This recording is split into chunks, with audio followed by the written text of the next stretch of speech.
जाहिर तौर पर विलेन ऑफ वर्ल्ड इकोनॉमी देखिए भारतीय अर्थव्यवस्था पर क्या असर होगा ये तो आपको हमें इस इंडेक्स के अंदर साफ तौर पर नजर आ रहा है। हमें लगता है कि अमेरिका हमारा इतना दोस्त है और उसके बावजूद डोनाल्ड ट्रंप हमारे साथ ऐसा कर रहे हैं। ये जो टैरिफ है इसने पूरे मार्केट में एक उथल पुथल ला दी है। आज ईयू की यूरोपीय संघ की एक महत्वपूर्ण बैठक होनी है जिसके अंदर गुड्स और सर्विसेज दोनों के ऊपर अमेरिका पर रिटेलिएटरी क्या कार्रवाई की जा सकती है इसके ऊपर निष्कर्ष निकाला जाएगा। वो तारीफ भी कर रहे हैं और टैरिफ भी लगा रहे हैं। अब इसका जो असर है वो खासतौर से इंडियन इकोनॉमी पर कितना ज्यादा पड़ने वाला है और वर्ल्ड इकोनॉमी पर कितना ज्यादा पड़ने वाला है, क्योंकि इस वक्त सभी लोग सोशल मीडिया पर अगर मैं देखूं तो ट्रंप की फोटो लगाकर लोग लिख रहे हैं विलेन ऑफ वर्ल्ड इकोनॉमी। जाहिर तौर पर विलेन ऑफ वर्ल्ड इकोनॉमी उन्हें कहा जा रहा होगा क्योंकि मार्केट में उन्होंने जिस तरीके की उथल पुथल ला दी है उसके बाद चूंकि जिन लोगों का पैसा डूब रहा है, जिन लोगों के लिए जो है आर्थिक विकल्प मुश्किल हो रहे हैं, जाहिर तौर पर उनके निशाने पर डोनाल्ड ट्रंप होंगे। आपने 3 सवाल पूछे हैं। सबसे पहले तो ये कि इसका भारतीय अर्थव्यवस्था पर क्या असर होगा। देखिए भारतीय अर्थव्यवस्था पर क्या असर होगा ये तो आपको हमें इस इंडेक्स के अंदर साफ तौर पर नजर आ रहा है। इस समय झटके नजर आ रहे हैं, लेकिन अगर आप देखें तो यहां पर silver lining at the end भी नजर आती है। सिल्वर लाइनिंग क्या है? यानी उम्मीद की किरण जो है वो 3 चीजों के अंदर हमें देखने को मिलती है। पहली बात ये कि भारत और अमेरिका के बीच में बायलैटरल ट्रेड एग्रीमेंट की प्रक्रिया शुरू हो चुकी है, एक दौर की बैठक भी हो चुकी है। साथ ही डोनाल्ड ट्रंप को चूंकि भारत आना है सितंबर के आसपास, सितंबर अक्टूबर के आसपास क्वाड की शिखर बैठक के लिए, और बताया जा रहा है कि अगस्त तक भारत और अमेरिका के बीच में जो बायलैटरल ट्रेड एग्रीमेंट है यानी जो द्विपक्षीय व्यापार समझौता है उसका खाका तैयार कर लिया जाएगा और उम्मीद की जा रही है कि डोनाल्ड ट्रंप जब भारत आएंगे तो उस पर दस्तखत कर दिए जाएंगे। उसका सीधा सीधा मतलब क्या होगा? उसका सीधा सीधा यह मतलब होगा कि इस समय अभी हम अप्रैल में हैं, आप मान लीजिए कि अगस्त यानी 4 महीने और, तो 4 महीने के अंदर अगर ये बायलैटरल ट्रेड एग्रीमेंट हो जाता है तो उसके बाद आपके लिए रियायत का एक गलियारा निकल जाएगा। यानी ये जो टैरिफ्स हैं इस टैरिफ के अंदर आपके लिए एक रियायत की खिड़की खोल दी जाएगी, एक गलियारा निकल जाएगा। आपके लिए ट्रेड के ऊपर ये नियम या ये सख्ती लागू नहीं होगी। दूसरी चीज ये कि देखिए हमें लगता है कि अमेरिका हमारा इतना दोस्त है और उसके बावजूद डोनाल्ड ट्रंप हमारे साथ ऐसा कर रहे हैं। देखिए वो तारीफ भी कर रहे हैं और टैरिफ भी लगा रहे हैं, लेकिन क्या उन्होंने अकेले भारत के साथ ऐसा किया? बिल्कुल नहीं। अगर आप जापान को देखें तो जापान तो अमेरिका का बहुत पुराना एलाई है, उनका स्ट्रेटेजिक पार्टनर है, उनके साथ उनके डिफेंस रिलेशन बहुत मजबूत हैं। उसके बावजूद उन्होंने जापान के ऊपर भी बहुत टैक्स लगाया है, बहुत टैरिफ लगाए हैं, और उसके अलावा जापान का जो मार्केट है उसके अंदर कैसी वॉलेटिलिटी देखने को मिल रही है वो भी मैंने आपको दिखाया। तो ऐसा नहीं है कि उन्होंने किसी को छांट के या किसी को अलग करके इस तरीके से किया हो।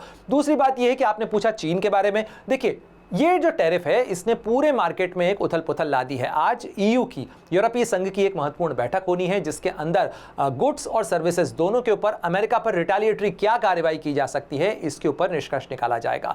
अगर यूरोपीय संघ एक समूह के तौर पर अमेरिका पर जवाबी टैक्सेशन लगा देता है तो उसके बाद ये दरवाजा कई और देशों के लिए भी खुलेगा, और साथ ही हमें यह देखना होगा कि इस व्यवस्था में आए इस बदलाव के बाद में नया इक्विलिब्रियम क्या बनता है। कि हमारे लिए हो सकता है कि अवसर के नए दरवाजे खुल जाएं, यानी कि अमेरिका से अगर ऑर्डर कैंसिल होते हैं तो हो सकता है कि अमेरिका के ऑर्डर दूसरी जगह से भी कैंसिल हुए हों, लेकिन बाजार में मांग तो कम नहीं हुई है।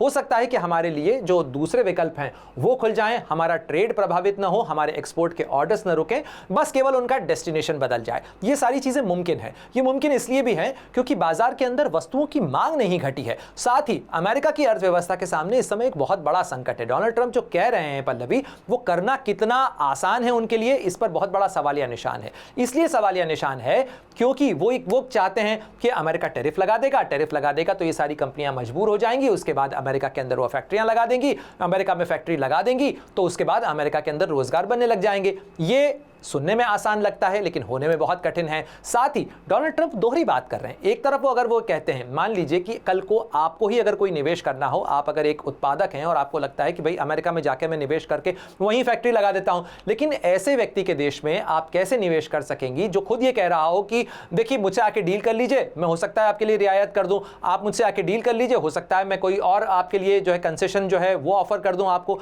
तो ऐसे में आपके लिए क्या ये निवेश, आपके लिए क्या ये उत्पादन की फैक्ट्री लगाना फायदेमंद होगा? इसमें सारी कंपनियां वेट एंड वॉच करेंगी जब तक कि पॉलिसी की स्टेबिलिटी ना आ जाए, जब तक कि ये व्यवस्था फ्रीज ना हो जाए। यानी ये वैसी स्थिति है जब भूकंप आ रहा होता है तब उस समय आप नया निर्माण शुरू नहीं करते हैं। जब भूकंप आ रहा होता है तो आप सबसे पहले अपने आप को सुरक्षित करते हैं। जब भूकंप रुक जाता है उसके बाद आप किसी नए निर्माण की संभावना को देखते हैं। तो इसलिए कोई भी नया निर्माण साइमल्टेनियसली नहीं हो सकता है, और ये डोनाल्ड ट्रंप कहीं ना कहीं जानते तो हैं लेकिन वो डील करना चाहते हैं। उनके लिए इतना आसान नहीं नहीं है कि दुनिया का सारा निवेश जो है वो अमेरिका में समेट दें। वो ये दिखाने की कोशिश ज़रूर कर रहे होंगे, अपने कॉन्स्टिट्यूएंट्स को, अपने जो वोटर्स हैं उनको बताने की कोशिश ज़रूर कर रहे हैं, लेकिन उनके खिलाफ भी जो है वो प्रोटेस्ट चल रहा है। और ऐसे में बहुत बड़ी भूमिका आती है भारत के रिजर्व बैंक की, क्योंकि इस समय रिजर्व बैंक की मॉनेटरी पॉलिसी का भी क्योंकि ऐलान होना है, उसके अंदर ये माना जा सकता है मार्केट पे जब वॉलेटिलिटी होती है इस तरीके की तो जो है इंटरेस्ट रेट कट्स आ सकते हैं। इंटरेस्ट रेट कट करने का मतलब है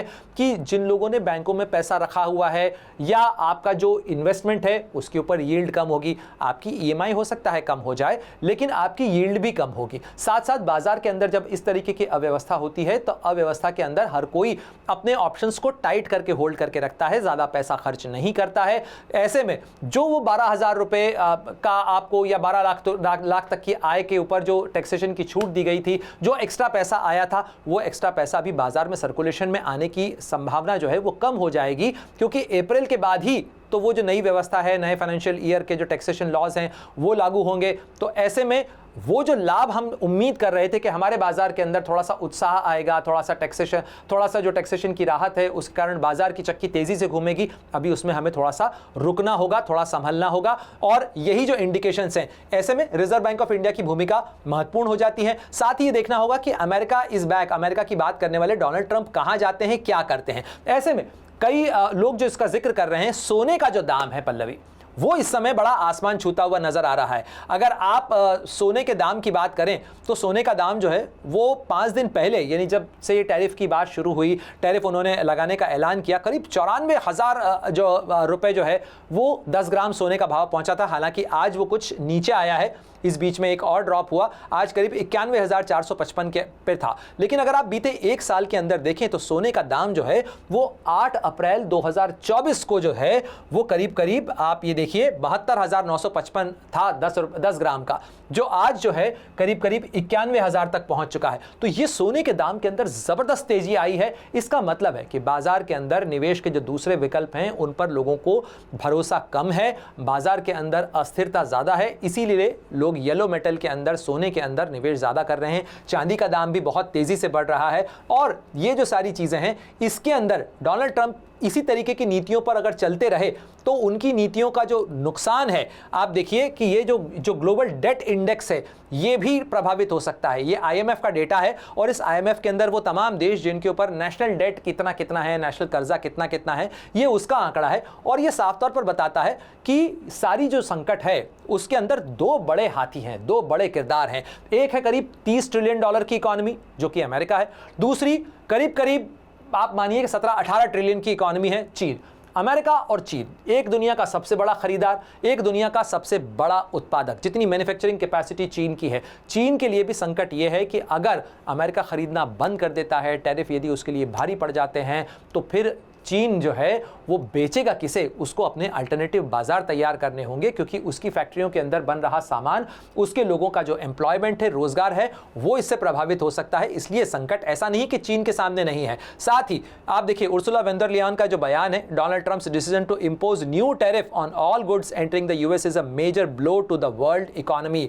ये यूरोपियन संघ की तरफ से आया बयान है। इसके अलावा यूएन सेक्रेटरी जनरल का बयान भी आप देख लीजिए कि strengthening multilateralism is not a choice. ये कोई विकल्प नहीं है कि हम सबको मिलकर काम करना है, ये दुनिया की जरूरत है। और अगर हम इस तरीके से आइसोलेशनलिज्म में जाएंगे तो पूरी दुनिया की अर्थव्यवस्था लड़खड़ा जाएगी। और ये इसका जो असर है ये आपकी बॉर्डर्स पर, आपकी सिक्योरिटी के ऊपर, क्योंकि इकोनॉमिक कोऑपरेशन कहीं ना कहीं आर्थिक रिश्तों के साथ साथ आपकी बॉर्डर्स की भी गारंटी देता है। अगर आपस में एक दूसरे के ऊपर आप परस्पर निर्भर हैं, आर्थिक हितों के लिए निर्भर हैं, तो आपको ये लगता है कि वो एक दूसरे के साथ में शांति से रहना जरूरी है। लेकिन अगर आप किसी पर निर्भर ही नहीं हैं, अगर आप एक दूसरे बिल्कुल ही अनजान हैं, तो उसके बाद लड़ाइयों का दौर जो है वो और इंटेंसिफाई होता है। ऐसे में आशंका इस चीज की भी है कि क्या हम एक बहुत ही डेंजरस फेज के अंदर जा रहे हैं दुनिया के। ये एक बड़ा सवालिया निशान है जिसका जवाब अभी कोई नहीं जानता, लेकिन उम्मीद हर कोई कर रहा है। डोनाल्ड ट्रंप से लोग उनको मनाने से ज्यादा इस चीज के लिए भी बात कर रहे हैं कि ये अव्यवस्था जो है वो पूरी तरह लड़खड़ा जाएगी, चरमरा जाएगी।